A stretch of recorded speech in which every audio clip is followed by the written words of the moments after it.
Fulwish. Himeko, you recognized me at just a glance.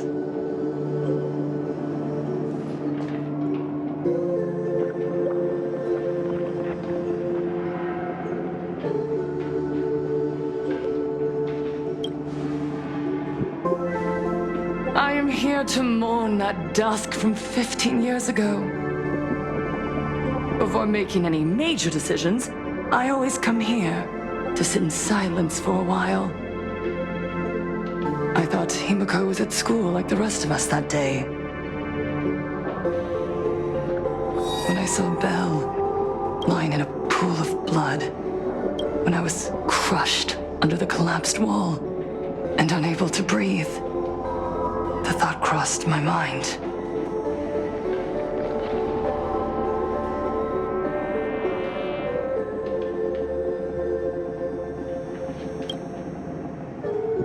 Poor Himeko. If you had met the Herald of Death with that delicate frame of yours. But who would have guessed? You're alive and living quite well. You became the navigator of the Astral Express, roaming freely beyond the sky, just like the three of us used to talk about in our chats. Your dream came true.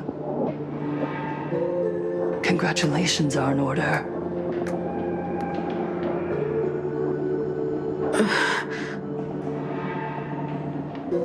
Himeko, do you know 15 years have passed, and my wounds have mostly healed.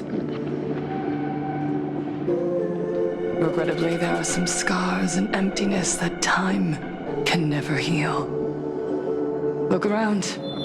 Even here, even with these phantoms, their seats are still empty. Belle, Leon, Ziania, Mia, and so many others. 15 years have passed, and I've learned that time isn't a cure.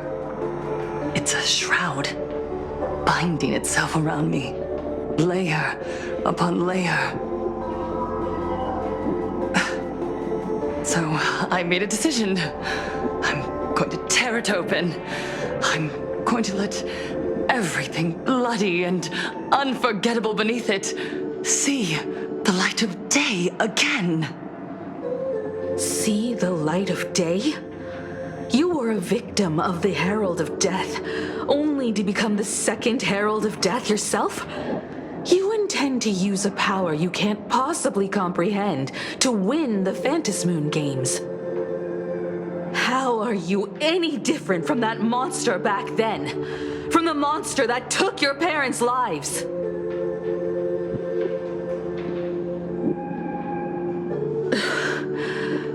I'm sorry. I shouldn't compare you to that devil. You still have a chance. Stop this now. Stop? I'm sorry. I don't quite understand what you're saying.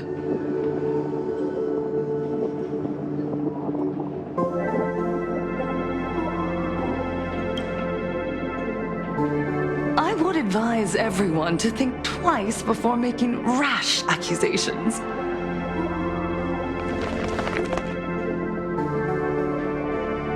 As a media professional, let me give you a piece of advice. From now on, when you're in front of a camera lens, watch your expressions and be cautious with your words and actions. At the very least, try not to look so flustered during this public exchange. We live in a world where we are constantly gazed upon and watched by others. This camera crew was originally prepared for my upcoming speech, but meeting you all here, it really adds a wonderful dramatic flair. To the audience watching from your screens, you know my name, and I know that right now, you are watching me.